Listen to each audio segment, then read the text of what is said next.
It's go time. Welcome to Quick Kicks here on Third Down Gamble with your hosts, Don Charbin and Heath Graham, with special guest from 3downnation.com, J.C. Abbott.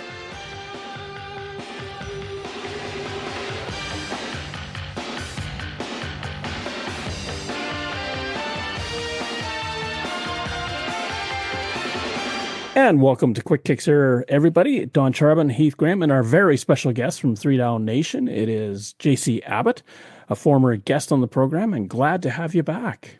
Hey, it's a pleasure to be on, guys. I always love chopping it up with you. Well, that's awesome. And congrats on 10 years of 3downnation.com. That is a great milestone. Well, I appreciate that. I wasn't there for all 10 years. I joined partway through, but it's been a wild ride. And to think of where the website started from, and where I started from as just a fan of the website and watching it grow to what it is today, it's been an incredible journey. For many of us, our podcast especially, anytime we go to see what's going on in the world, we go there first, and then we sort of vet against with other ideas. But you guys, the journalism is great. The authenticity of what you're presenting is great, and you're trustworthy. That's the bottom line. Like anything you guys put out, you can trust because you're not just making it up. It's for real. Oh, we appreciate that. That's what we strive for every single day. There's lots of conversations behind the scenes that fans may not be privy to or realize happen in terms of what information we trust and gets out there, what stuff we've got to hold back on, how we present things. We've worked really good, especially the three of us, Dunk, Hodge and myself, to make sure that we hold ourselves to that standard. And anytime we slip up, fans let us know it, and they should. And we appreciate that feedback. We're glad we can provide that one-stop shop for everybody in the CFL fandom and be a resource. Biggest thing I think too is you recognize that A, truth matters, and B, these are real people that you're talking about. When you write something, this could impact somebody negatively or positively, and you want to get it right because this is going to impact their family, and you don't want to be just sort of taking a flyer and hoping it's right. You guys actually do the work to get the background, to get everything properly. Well, that's what we try. I mean, these CFL players, CFL staff, it's a bit of a different animal compared to other pro sports leagues, right? Because they're not making millions of dollars. So if you're going to potentially put somebody's livelihood in jeopardy, you've got to make sure that you're getting all your facts right, that you have your ducks in a row, because ultimately they don't have millions in savings to fall back on. So it matters to handle it with integrity. In your 10 years, well, not yours, but in 3Down Nation's 10 years, what's it been like to build the relationships with those teams? Has there been any bumps along the way, or did you guys kind of hit the ground running and gain that respect from teams and organizations right from the start? Well, I know from conversations with the other guys who have been around longer than me, back when Drew Edwards started it 10 years ago, there was a lot of rockiness in the beginning. We were sort of on the front edge of the new media landscape. Some teams were quicker to accept that than others.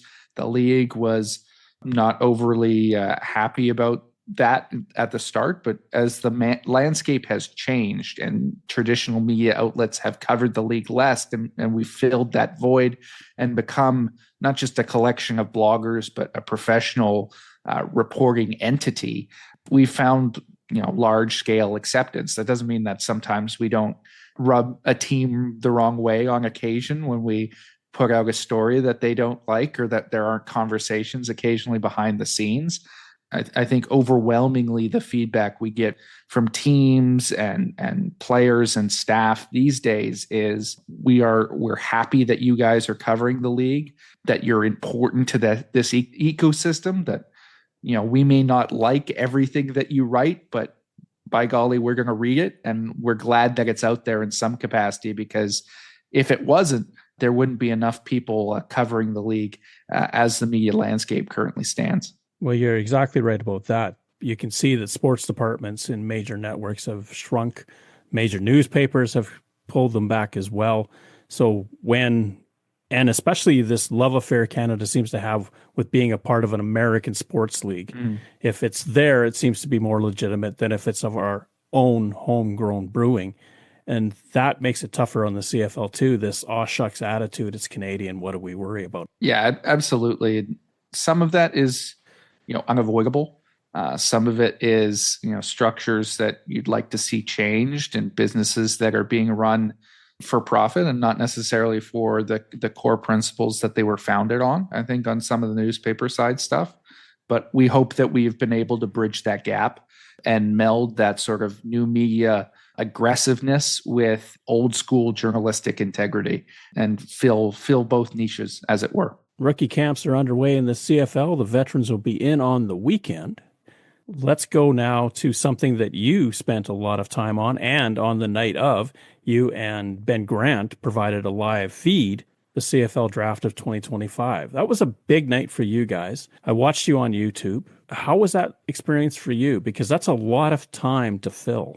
It is a lot of time to fill, and this year was a little bit more challenging than some of the years past because the CFL was having technical issues with their draft tracker, and the website essentially crashed on us. So we were going to multiple different sources, Twitter accounts, to see the teams announcing their picks, all at different paces as well. So it's a bit like drinking from a fire hose, what is going on, especially in rounds 3 through 8. But I absolutely love the draft process. It's my favorite night of the year to be able to sit there with Ben and chop it up about these prospects that we've spent so much time watching and learning about over the months prior, and to see these players who are just starting out their CFL journey, who one day could very well become the marquee names and stars of the league, see how they start their path to that stardom, and see how our opinion of them stacks up, because there's been some takes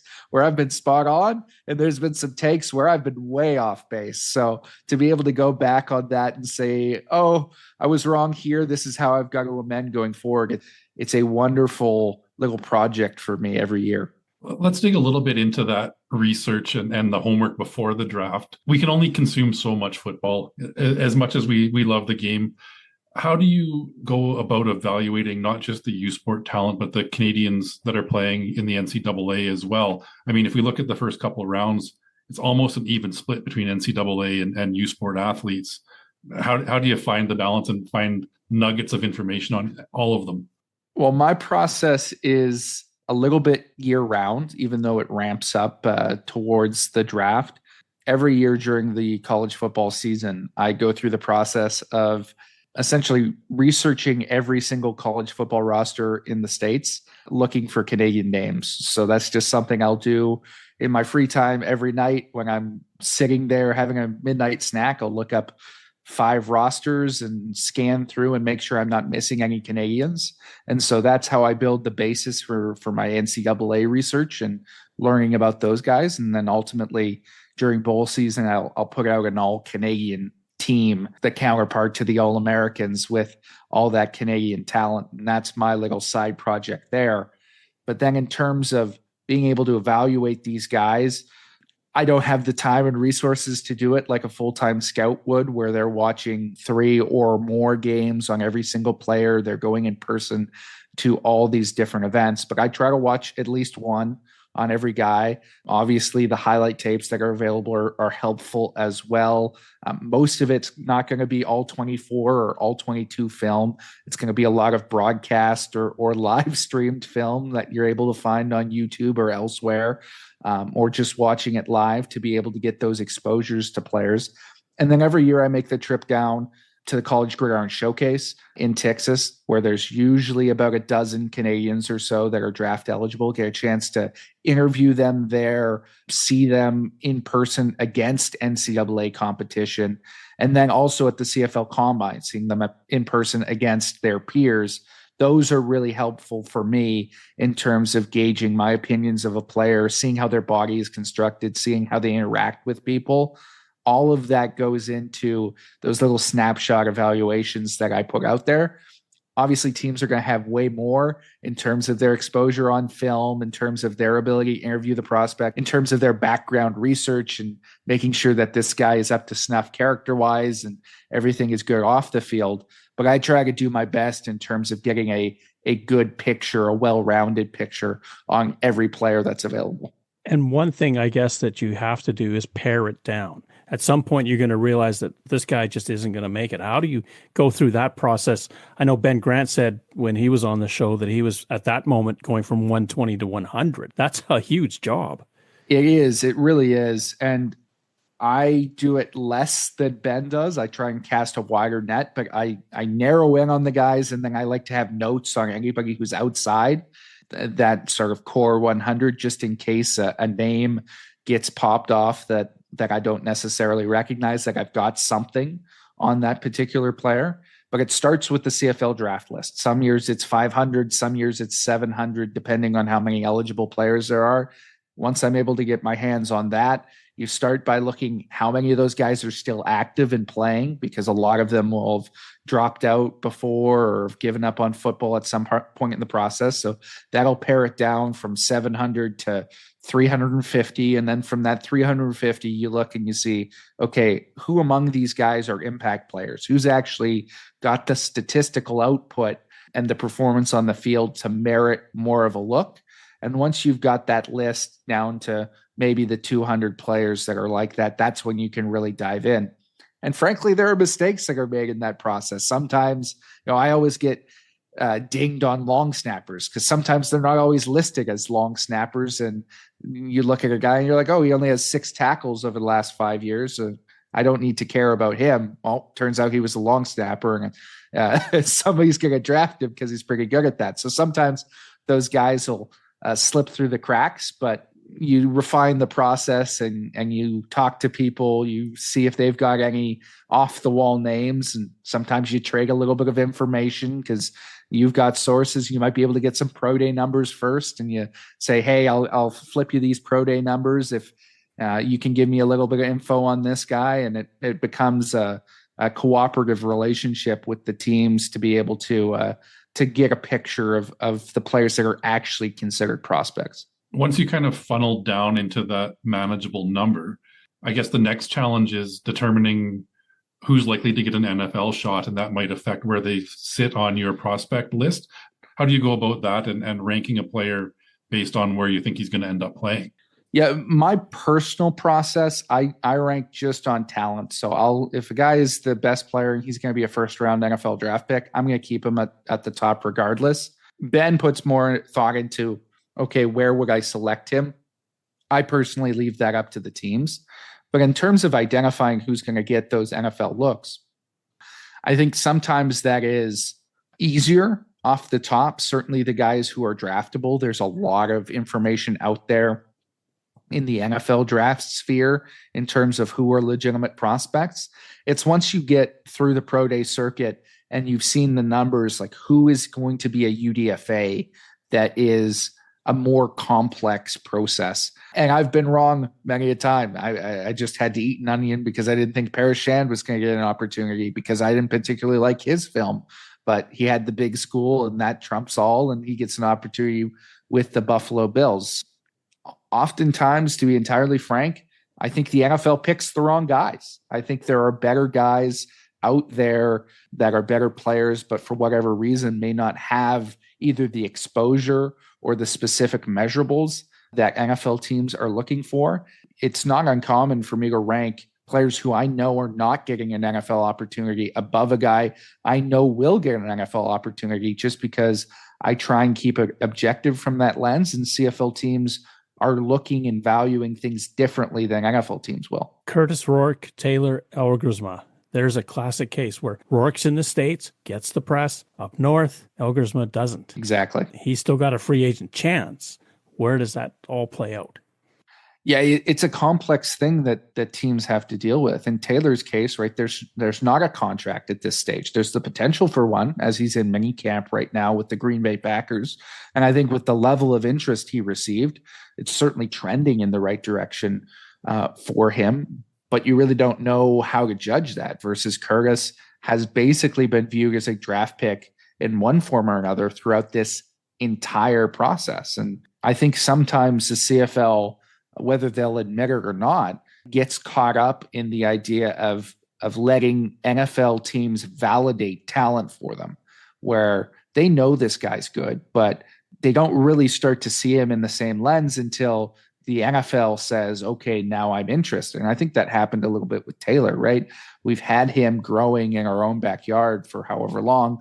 We know he won the Heck Crichton Trophy, but he doesn't necessarily become the talking point of the CFL draft until NFL teams start looking and he's getting the offer to go to the Senior Bowl. And I was guilty of that as well, right? Sometimes we have a bias. There hasn't been that many U Sports quarterbacks, and I was certainly intrigued by Taylor, but until I saw him live down in Texas at CGS and just saw what the talent is up close, I don't know that I saw him in the same way that I ultimately did at the end of the process, which is as a guy who I think has all the tools to be a future starter in the CFL and a guy who can potentially stick in the NFL if he develops a little bit.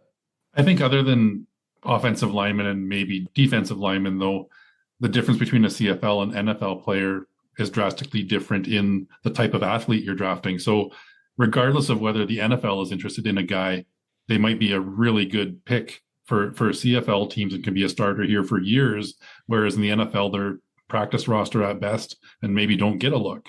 Absolutely. And I think opportunity dictates a lot, right? By being Canadian, there's an incentive to get you on the field, and that can overcome some of the things that teams are going to doubt about you in the NFL because you're maybe not as tall as they would have liked, or maybe not as long as they would have liked.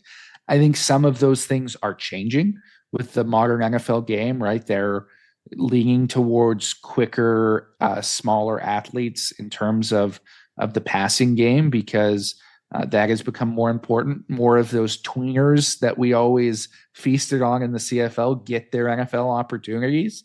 There are still those limitations. And if you've got just one question mark against you, but then you're playing at a smaller school, a U Sports school, that's going to carry a lot of weight. And teams aren't going to be willing to risk their jobs by pulling the trigger on you where they can bet on a guy from a marquee school and say, well, I was sound in that evaluation because he played at LSU instead of playing at Laurier. And that's one of the big keys, I think, to the NFL's way of thinking. They want that connection, they want the name, and they want the status. Then you can justify it a lot easier, where if you go with what they would think is a reach pick and you come to U Sport, then it's a little tougher to go to the brass and say, well, this is the guy that we need to go and see. Yeah, ultimately, it's a business where your job is constantly in the balance. And if you're going to stick your neck out there, you better be pretty certain. So the guys who get those opportunities out of U Sports are going to be guys like Giovanni Manu a year ago, who was just an all-time physical freak, right? If you're not in that category, then there's going to be a lot more tentativeness to pound the table for that guy. And typically it has to come with a live exposure. It's been those guys who used to go down to the East-West Shrine Bowl. And so now decision makers are seeing them up in person, and they're saying, okay, I'm comfortable with this pick as well. I'm seeing what you're seeing.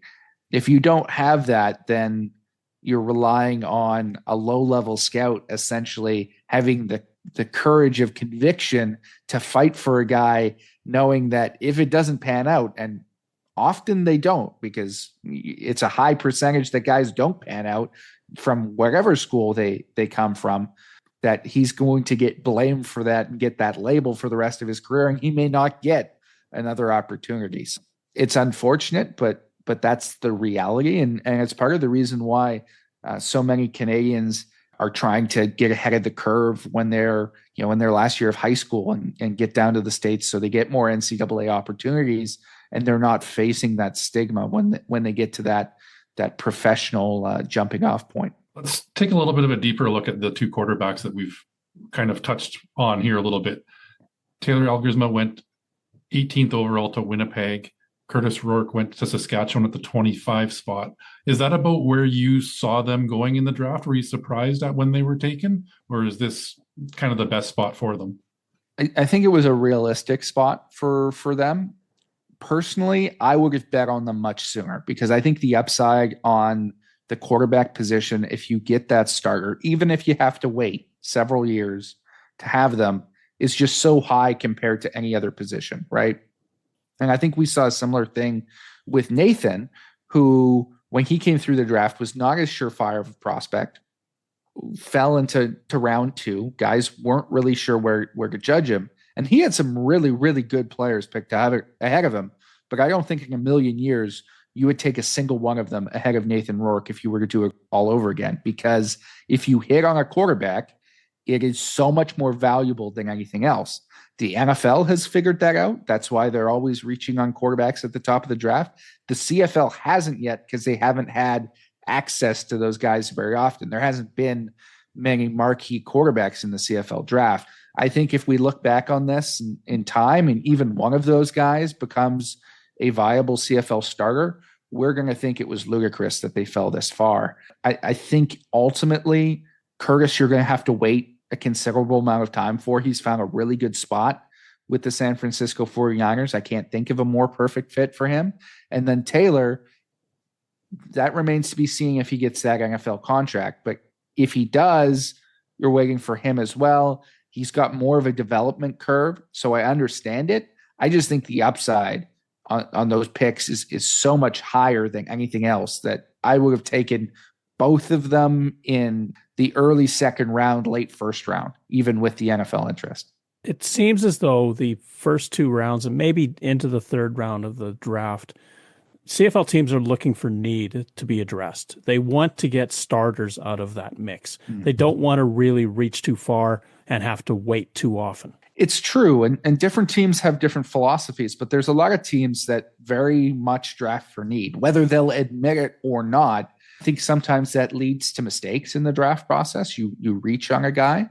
I also think sometimes it's short-sighted thinking, because ultimately you may know what your needs are right now, but you don't know who's going to blow out his ACL in a month. You don't know who's going to suddenly retire in a year, right? Your needs 6 months from now, a year from now, a year and a half from now may be drastically different than what you are looking at currently. And so it behooves you to find the best available players and to stack talent all across the board so that whatever that situation is, you're well positioned to do so. And I think that's part of the problem with the quarterbacks falling is the way the ratio rules are constructed. They don't count as Canadian unless they start at the quarterback position.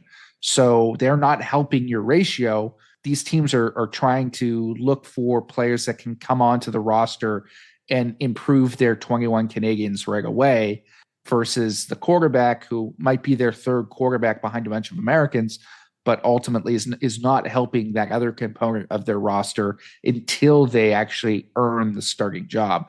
There's some complexities there, but I think teams that draft for need more often than not end up regretting it in the long run. You were a little bit surprised at Damien Alford as the number 1 overall pick. I mean, he's a dream size-wise for a wide receiver. 6'6", 211 pounds is what he was listed at. Why were you surprised to see somebody of his caliber in that number 1 overall spot? I'm not necessarily surprised that he went number 1. I had a bit of an inkling going into the process because I knew that Calgary liked him, and I knew that they were comfortable with the situation that he was in last year, where he simply didn't play after transferring to Utah. And I had sources tell me that had nothing to do with the kid. It was purely a coaching issue. He came in late. They weren't comfortable with giving him the playbook at the time, and he was better than what they were actually fielding, but they just couldn't get it together as a coaching staff. So I knew Calgary had that same information. They were comfortable with the kid. Where my reservations are with Damien Alford is I think he's a little bit limited in what he can do. We saw him at Syracuse. He is a size-speed mismatch, right? 19 yards a catch, straight deep ball down the sideline, a nightmare to cover in that capacity. But other than doing some hooks and curls when the defense is backed off, he doesn't have much else in his route tree. He hasn't been forced to run the variety of routes that I would hope for in a number 1 overall pick receiver. And he has some stiffness in his testing that indicates, and in the way he moves in general, that leads me to believe that he may not be fully capable of running all those routes either as effectively as some other players might. Now, Does that mean that he doesn't have value? Of course not. The size speed mismatch is real. And you can imagine VA throwing the ball up to him on those deep routes. But I don't know that he's the most well-rounded of the receivers in the class. And for me, if I'm looking for a number one guy, somebody who could be a future star and impact player, I want somebody who can do it in a bunch of different ways. And that was Keelan White to me in this class. And Alford was a step behind. Keelan White wasn't in, of course, since 1991, we haven't seen this run, if you want to call it that, on receivers like we did this past draft. But Keelan White going to Ottawa, it really felt like Ottawa was saying, okay, I think we've got now what we need to finish this receiving core. Mm-hmm. And I love the pick for them. It was interesting because they did what Calgary did last year when they took Nick Mardner, who I had many of the same reservations about coming out of his experience where, he was so effective as a deep threat at Hawaii, but very little playtime at Cincinnati and then at Auburn. Almost the exact same model as Damian Alford. And he was successful as a rookie, but he didn't exactly blow the doors off either, right? You saw those limitations. You also saw the value of having a guy you can stick out at Z who's going to be a size speed mismatch. So you saw the pluses and the minuses of that theory. But if you're the Ottawa Redblacks and now you can add a second starting caliber Canadian receiver, one who can play more effectively inside, who fits more of that Philpott mold or this Samuel Emilus mold of being able to win in the quick areas and make those clutch plays. He may not start this year, but when those older American receivers are gone in a year or two, you've got two potentially dynamic Canadian weapons that are very different in their style. And I love when receiving corps have different guys who can do different things because it keeps the defense on its toes. If you've just got everyone in the same mold, then you can't beat teams in different ways. If you've got a Nick Mardner and a Keelan White, the way that you defend those two guys is dramatically different. And so no matter what the team picks, there's one of them's going to be able to get open or be able to exploit something. And I think they've set themselves up really well for the long term with that selection. They've also got a young guy named Khalil Pimpleton on that roster that can be a game breaker as well. It's pretty tough for defensive backs to figure out who to cover if you're playing the Red Blacks. Yeah, their receiving core is absolutely nuts right now. I would say it's probably the best in the league, in my opinion. And if Drew Brown can just get it together like he did after the first part of the season, where we saw the Drew Brown maybe in that last game of the season against Toronto before they went to the playoffs, where that fourth quarter he just lit them up. That's the Drew Brown I think Ottawa wants. Absolutely. Yeah, if they can get the highest level of play out of him by giving him those types of weapons, that's what you're banking on, then they'll be very well situated. I think they're contenders in the East this year. Blue Bombers go after linebackers to start their draft run. Now, is that a Adam Big Hill sort of vacuum that they're trying to fill, or is there something else at play here? I don't know that it's a Big Hill vacuum, but it's certainly a vacuum dating back the last couple years, right? Jesse Briggs retired. They haven't truly been able to replace him. Shane Gauthier is still there, but I think he's 32, 33. So he's long in the tooth, has been a spot starter for them at times, but it's not someone that you're comfortable seeing the field a ton at this age. And then the only other linebacker they had who's a Canadian is Tanner Gadskills-Cadwallader, who was a later round pick a number of years ago and is mostly just a special teams body. So they desperately needed young Canadian linebackers, which ultimately become the core of your special teams to add and replenish. I don't think they thought that they were going to get Connor Shea at 6. That was a surprise. I think they definitely had targeted Jalen Smith in that mold, and that was a highly coveted player for them. And then Shea fell into their laps, and they just couldn't turn that value away at pick number 6. So ultimately, they've done the job. They've accomplished what they needed to accomplish at that position. Basically, a multi-year rebuild of Canadian depth done in 2 picks, which is a really impressive job there by Kyle Walters. You say they were surprised to get Connor Shea at 6. They must have been even more surprised that Jalen Smith fell all the way to 15. And to be able to scoop both of them up has to be a big win for that organization. Yeah, I think they were thrilled. That Smith, there was a realistic belief that he could be there in the second round because he wasn't going to be everybody's cup of tea in terms of some of the things that he did at North Texas, played a lot over the slot, but he's not really the body type to play Sam or quite mobile enough. What Walters said in his post-draft press conference is, yeah, that may have been a detractor for some other teams, but our defense has been so versatile and we use so many different options. That was actually a plus, that we liked Smith better than the consensus because we felt that, yeah, he's not a true linebacker and he's not a true DB, but that means that he can do both things for us and we can put him in different looks and get him in packages right away. That's one of the other unique things about the draft is depending on your scheme or different teams, they're going to look at players differently, and Winnipeg clearly valued Smith in a way that maybe some other teams didn't. Edmonton, because of a draft pick in 2024 where they had a territorial pick, didn't pick until the second round. The first pick that they do use is on Darian Newell, and now they're going to have to wait a year on him, not because he's going to the NFL. Yeah, it's a complex situation. Obviously, he tested positive for PEDs at the CFL Combine. I've spoken to Darian Newell. I'm confident that he is a solid character kid. He claims that it was a mistake. I can't dispute that, but we've heard that before. Whether or not it was, ultimately, he's going to bear the cost here. And the sad thing is if he had come into training camp, guys, and he had tested positive for the same substances, then he would have gotten a 2-game suspension. But because he got it as an amateur, he's now out for an entire year. And to me, that is, whether or not you support that rule or not, there's clearly an unequal balance in the punishment there that I believe needs to be addressed. But from Edmonton's perspective, you're getting a guy who was the consensus number 2 overall pick, was my second overall player in the entire draft, legitimate freak athlete, 3-time All-Canadian, one of the best defensive linemen we've ever seen come out of U Sports.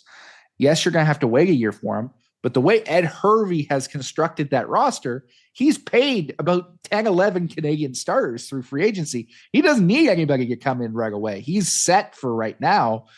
If you're going to get that value a year from now, when maybe you're looking to move on from one of those high-priced guys or find some more value there, I think that was a savvy move, knowing that he was going to fall in that process because of that positive test. And Edmonton was the team that was best positioned to be able to endure the cost of waiting a year. As you alluded to, the teams were aware of this positive test going into the draft. Do you think that's really the only reason he fell as far as he did, that nobody else was willing to maybe be as patient or be in the position that the Elks are in to wait this one out? Yeah, absolutely. I think we've seen it time and time again. I mean, he essentially gets treated as a futures pick, but not a futures pick that's going to be guaranteed to be in game shape, because you never know how somebody is going to react to sitting out a whole year. But I don't think the mark of the PEDs or anything like that necessarily scares teams away. We've seen it before. I think famously in the early 2000s, there was Quinn Smith. This was before this rule was in place. He tested positive for PEDs at the Combine, and then I think went 6th overall in the draft. Teams were not scared by that at all. Stavros Katsantonis is another guy who got caught a little bit earlier in the process and had to sit out and have his draft year deferred, but ultimately has turned into an extremely successful CFL player for a very similar situation to Newell. So I don't think that concerns teams as much as the year off concerns teams. And not everybody is in a position, both in their job security and in terms of their roster construction, to be able to endure that hit. A nice story coming out of the draft. The BC Lions make a trade with the Argonauts to get Jackson Finley. And of course, that's a 4th-generation football player. He is a 4th-generation football player, and I think a top-tier human being. The Lions, after they picked him, said that he was the best interview that Ryan Ringmaiden has ever had in his football career. I believe it, because he was one of the best interviews that I've ever had in my football career as well. I was lucky enough to be coaching eighth graders at Vancouver College when Jackson Finley was a senior in high school. And unfortunately, that senior year got derailed because of the COVID pandemic. But the way he was talked about even then by his coaches, by his teachers, there was almost an air of reverence around this 17-year-old and the way he handled himself. And all he does is go off to Western, become a dominant football player, but also an academic all-Canadian, involved in all sorts of volunteering. And he's a future pediatric oncologist, a guy who wants to spend his life essentially giving back to kids and treating children with cancer, which he already does off the field with some of the things he does with Big Brothers and some of the other organizations he's a part of. You are adding a better human than football player, and you're adding a dynamic football player. So the Lions made that move mostly because they said, we can't miss on the person more than not being able to miss on the player. If you're the BC Lions, given what he does off the field and his plans in the future, what is the expectation of how long you're going to have him as a member of the BC Lions, and what's considered successful in that regard before he goes on to essentially save the world? Yeah, I mean, that's the concern when you're drafting guys like this. And that's probably some of the reason that he falls into the second round, is because you're worried about him being a one contract and done guy. I will say, in my conversations with Jackson, he said, I want to be playing football for at least as long as I'm in school. So that would indicate it's an 8-year process in the CFL before he even thinks about it. Now, does that change down the line? Maybe it does, because that paycheck and that calling will be there. He's not somebody who is just playing football as a means to an end, right? He loves this. It's in his family in a way that it's not for a lot of other guys like that. His great-grandfather, his grandfather, his father, his uncle, all of them were legitimate CFL players. His grandfather with the BC Lions was a 2-time All-Star. He's a legacy for this organization. He's going to be in his local community where he already has ties, where people look up to him. He's going to be the type of person who knows that that's always out there for him, and he's going to enjoy this ride, probably turn into a starter at one point in his career, probably at some point soon, even though the Lions are well set up there at safety with Christophe Beaulieu. I imagine that he's going to be somebody who, at the very least, gets some consideration for some of these community involvement awards down the line. I could imagine him one day winning a Jake Goddard or a Tom Pate award at the CFL award ceremony, because that's just who he is and how engaged he is in the community already at this stage. One of the words that I would describe him, he's a binder. He's a guy that's going to bring a locker room together. Mm-hmm. And I think teams really have to be aware that you need these type of people to get everybody on the same page. Absolutely. And I think the Lions just lost one in David Mackey, who was also a Western guy, maybe a Western guy cut from a little bit of a different cloth, not a future doctor, but is doing what he's doing now with the CFLPA. So an incredibly intelligent individual who was gifted in a lot of ways, who was drafted in about the same position that Jackson was. Maybe he doesn't do it as a rookie, because that's a lot to place on a rookie, but he will one day have a leadership role with this Lions team. I have full confidence in that. Calgary Stampeders have 3 picks in the first 17 overall. How do you think they fared through all of it? Seem to want to address the need of a receiver. They came back with Quincy Vaughn as their 3rd pick overall, 17th as a tight end. And we haven't seen a real true tight end in this league in a while. Yeah, that was, to me, the most surprising pick of the draft. I would argue the worst pick of the draft in my estimation. And that's nothing against Quincy Vaughn as a player. I just think he's got really limited value at this stage. And it was interesting. Calgary announced their signings today of most of their draft picks, and they didn't list Quincy Vaughn as a tight end. They listed him as a quarterback, because that's what they're going to use him as their short yardage quarterback. You are drafting the next Tommy Stevens, essentially. He's not quite as athletic as that, but he's done it extremely effectively in that role in college. I don't think he was ever stopped on 4th down or at the goal line in his college career for North Dakota. And they kept using him like that even after they converted him to tight end. Yes, you needed some younger blood to replace a William Longley and to make up for what you lost in the project that was Rice and John that you hoped would become that and never really did. Quincy Vaughn can maybe develop in that, but right now his contribution is going to be as your third string quarterback, and to take control of that short yardage unit. It's certainly an interesting use of resources because I don't know that that's worth a 17th overall pick. It's going to be an earlier contribution than a lot of rookies. So perhaps you argue that, hey, this guy, if he gets us 45 first downs this season and 8 touchdowns, that he's absolutely worth that. I think that will be what Calgary is saying. I'm not sure that I believe it because it's so limited, but it certainly was an interesting use of resources. Argonauts, Alouettes, the two teams that were in the East final last year, what they did in this draft, the Argonauts especially, really got picked over with free agency this year. Yeah, they did. And I'll be frank, the Argos draft didn't make a ton of sense to me. I really love the pick of Jeremiah Ojo in the first round. He's an exceptional player, a great pass rusher, perfectly suited for the CFL game. And I think he is, not to be hyperbolic, but a guy who is a little bit in the mold of a Pinball Clemens. They call him the preacher for the Carabin, just a vocal, extremely devout, great on-field leader. So I think the Argos loved him for obvious reasons, and I think he's going to be sort of a replacement for Robbie Smith there.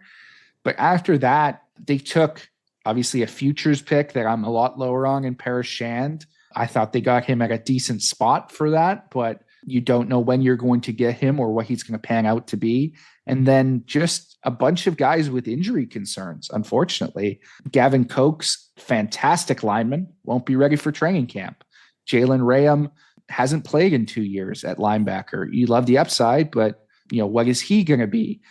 Asibo Dodzi, the cornerback they drafted from Windsor, is coming off a torn labrum. Will he be ready to go? And then their last pick, Demetrius Masuka, is another guy who is coming off back-to-back ACL tears and is definitely not going to be able to play for them this year. So that's 4 of your draft picks that are all injury concerns or maybe not fully ready for you this year, plus another who's a futures. That's a lot that you're banking on for the future and a lot of uncertainty.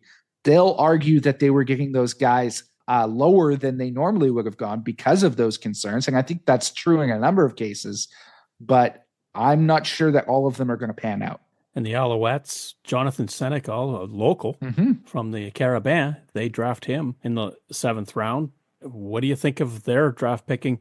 They really focus on the line. Yeah, I was surprised that they went with Tiger Shanks in the 1st round, but clearly they did need to add an offensive lineman. I'm not sure if he's going to be a perfect transition into guard. I wasn't also sure if he could play tackle at the CFL. So I'll be interested to see how that pans out for him. I liked a lot of their other picks. I thought Nate Beauchemin is a tremendous defensive back.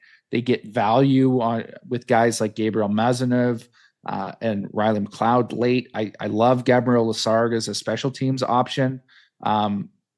And there's some big upside on some of their other selections. The Senecal one is really interesting to me because is he going to be your short yardage guy? He's not particularly big.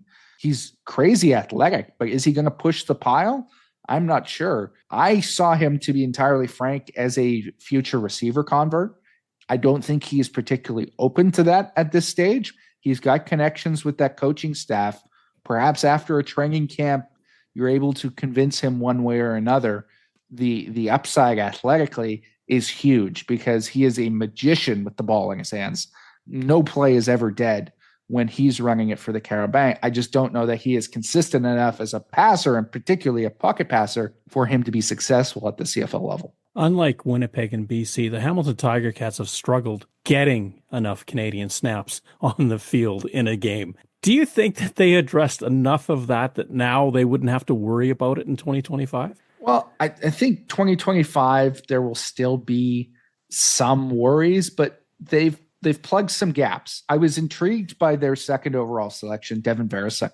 He's a freak athlete, guys.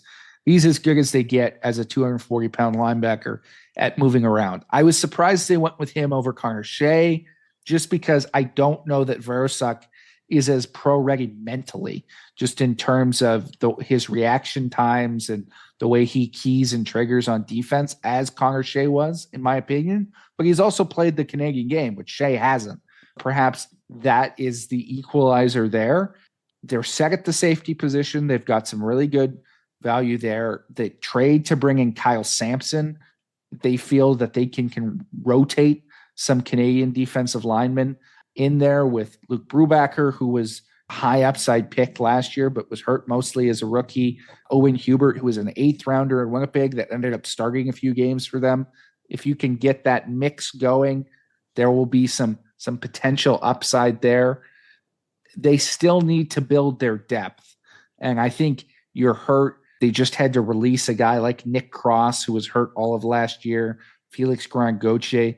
Those are some special teamers that I don't know that you can replace pound for pound right away, but it'll be a process.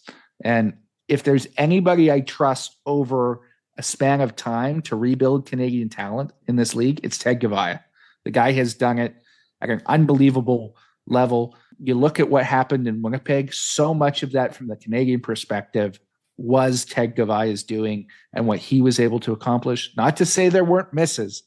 Winnipeg had their share of bad misses, but I think he's more consistent in the later rounds. He's got a clearer vision of what he wants to do in terms of the body types and the specific special teams roles, almost more akin to sort of a New England Patriots sort of system in the NFL where they draft guys for very specific niches on their roster. I think Ted does that more with Canadian talent as well. And as a result, they're better situated going forward. I have full faith in him. And not just the draft that we see, he's also brought 5 national former Winnipeg Blue Bombers along to Hamilton with him. Yes, and those guys are going to be culture setters. They're going to change the narrative around the Hamilton Tiger Cats. They're going to unite that locker room.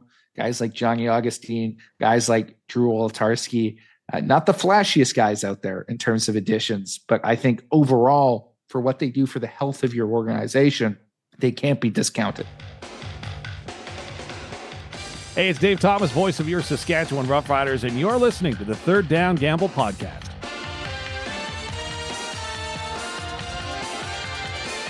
Do you feel the Canadian game in college and high school programs has evolved enough now that we're not just looking to fill those stereotypical Canadian starter roles in the CFL? We've seen success of Terrell Ford and Brady Oliveira in Winnipeg in kind of non-traditional Canadian roles.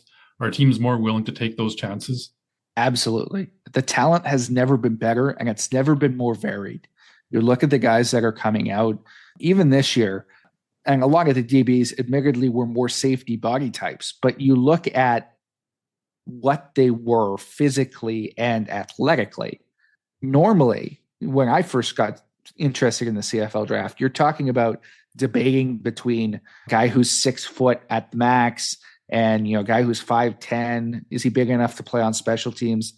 Half of this DB class this year is 6'1" or above, right? They are big dudes, 200 pounds plus with range at the safety position. That's something that was a rarity in the past, now is becoming common.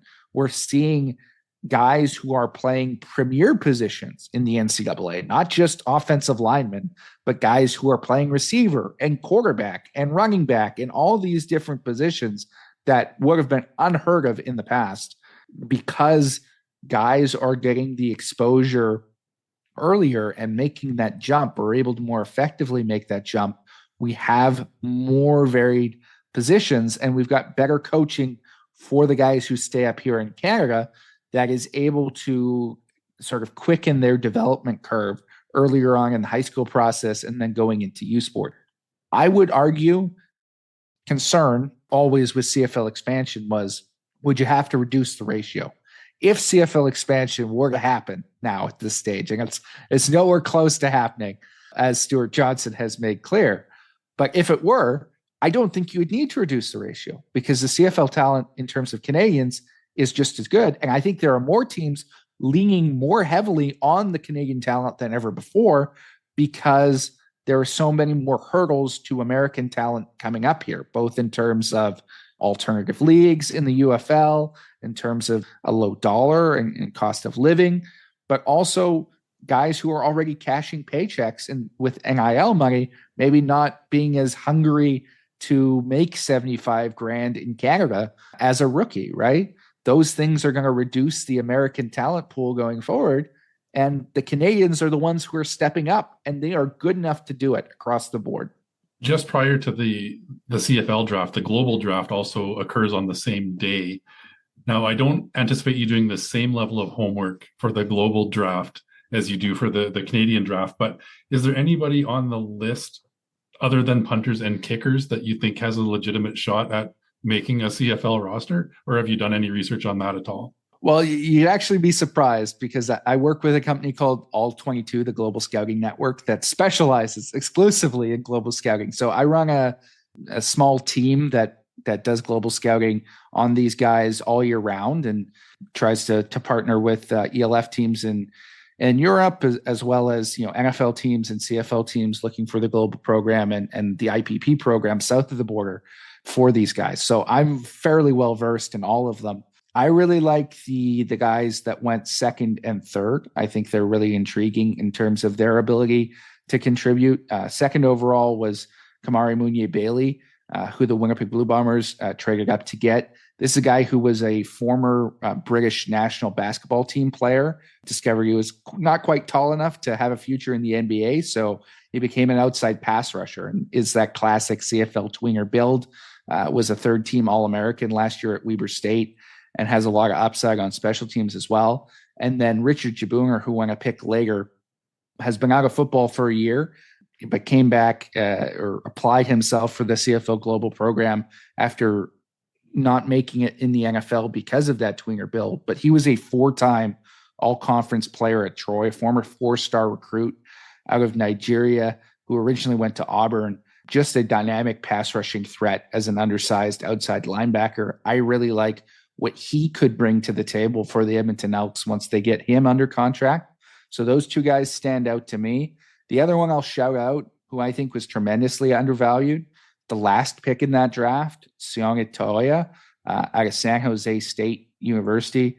My organization has some partnerships with a couple of college all-star games, one of which is the Tropical Bowl. And we send a couple of global guys to that game free charge every year.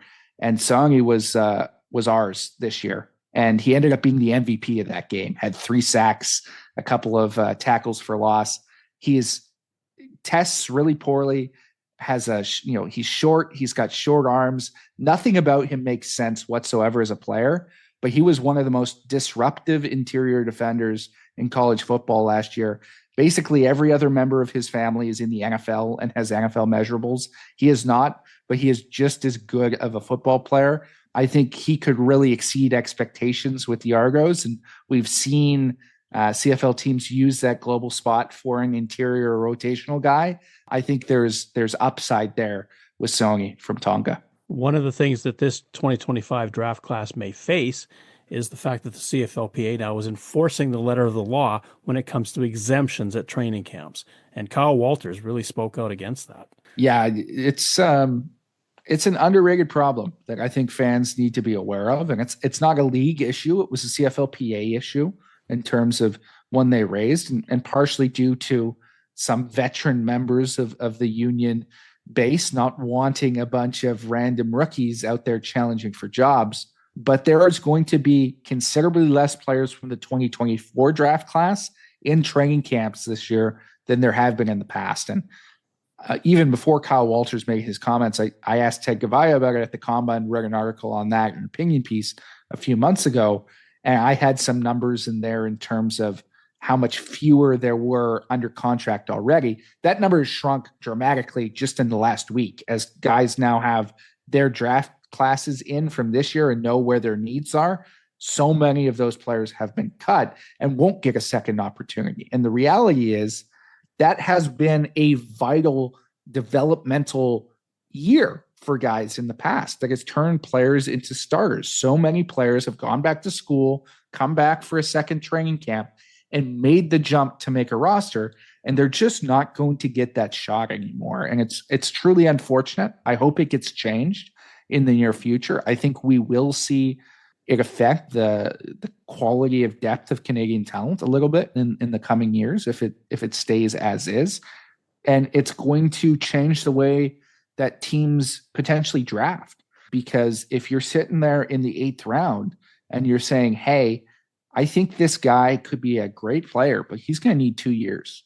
Well, you're like, I can't give him 2 years anymore. I'm going to have to bet on somebody who potentially has a better chance to make my roster right now. And that's unfortunate because ultimately the players that are the best right now may not be the players who are the best for the league in 3 years' time. This has to be a place where you can develop talent, and you're hurting the development of talent by enforcing this rule the way that it is. Seth Hundaby comes to mind in this draft where the Rough Riders draft him, but he's going to go and finish his tour with the University of Saskatchewan Huskies. Yeah, and that's an unfortunate one. I think when you're drafting a guy that highly with those traits, you're penciling it in. You're planning your roster at least. It's the guys a little bit later who are going to be hurt by it.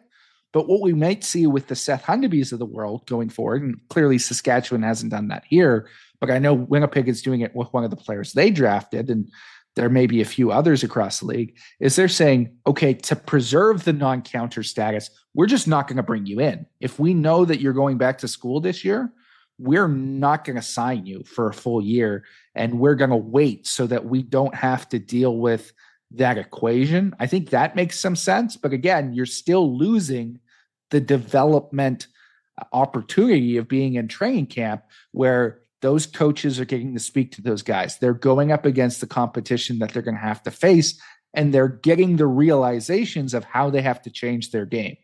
Without that, I don't know that the value of going back to school is the same, because you can just be a 25-year-old beating up on a bunch of 18-year-olds if you go back for your 5th year in that case, and you're not developing your game in any way. If you have the instructions first and you are faced with the harsh realities initially, then you go back with a purpose, with a plan. Sometimes we even see guys play different positions and schools accommodating that to try and develop them. You're not going to see that in the same capacity under this current system. One kind of final question from me. I know it's on paper and it's too early to tell. You've talked about being wrong.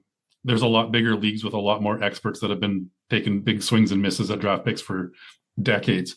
Who do you see as the biggest winner team-wise in 2025 draft, and who maybe left a little bit on the table? I think that the Ottawa Redblacks did some really good work with their selections, particularly early. Keelan White is a slam dunk. Ethan Jordan was crazy value at a position of real need for them. Sam Carson is a great pick. Even their last selection, King Ambers, I thought went off the board way later than I would expect it. So I really like those selections. I like the Saskatchewan Roughriders draft as well. I know that some people felt that Ali Saad at 4th overall was a reach, and they may be right on that, but he's also a need. He's a guy who you're confident with the floor of, and I think he fits exactly what Corey Mace is going to want. And if you're trusting somebody to evaluate a Canadian defensive lineman who maybe doesn't have a ton of pass rush upside, but it's going to be a great run defender and a great rotational piece, well, Corey Mace might be a good guy to assess that type of player because he was that type of player. I like that selection. I liked where they slotted in the other guys. They got better on special teams. They fleshed out their depth where they needed to. I also like Calgary's draft.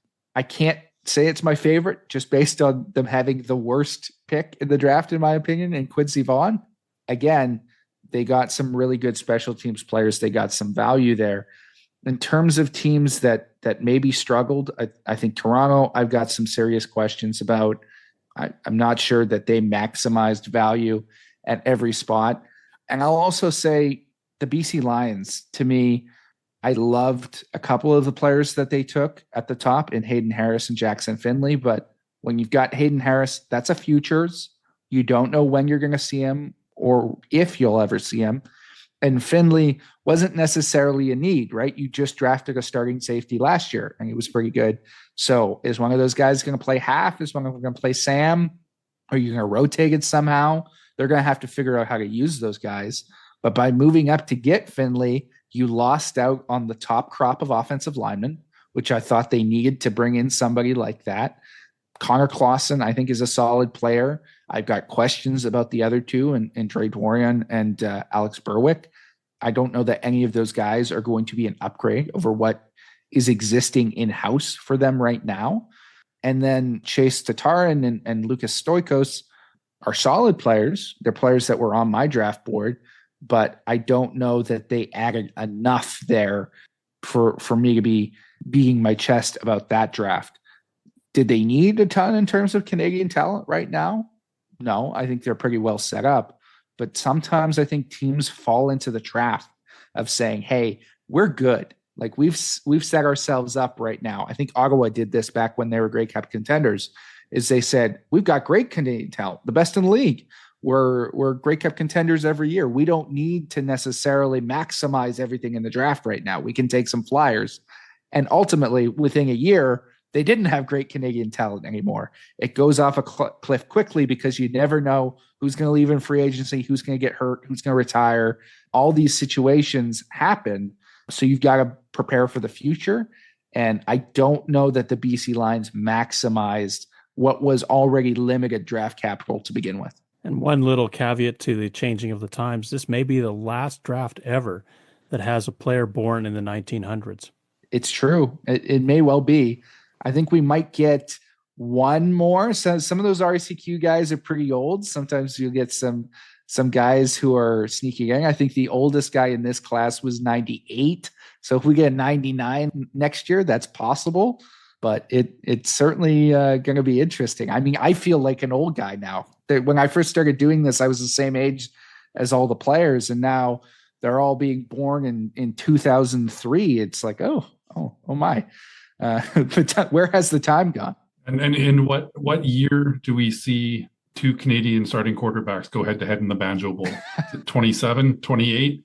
I'll give it 5 years. So let's call it 2030. I think Curtis Rourke is, unfortunately for the CFL, extremely well positioned with the San Francisco 49ers. That's going to be the hitch there. Let's put the over-under at 5 years' time for an all-Canadian QB Banjo Bowl. J.C. Abbott, thank you so much. I know we can find and follow you on 3 Down Nation and the 3 Down Nation podcast. Where else can people find and follow you on the socials? Yeah, I'm on X at the J.C. Abbott. I'm also on the Blue Sky, although I don't use it as much, and on Instagram as well at Coach J.C. Abbott. So just look me up by name, and you'll be able to find me. Thanks again for being on the show. It's always great to talk to you. You're just a world of information, and I just love it. It's a pleasure as always, guys. Thanks.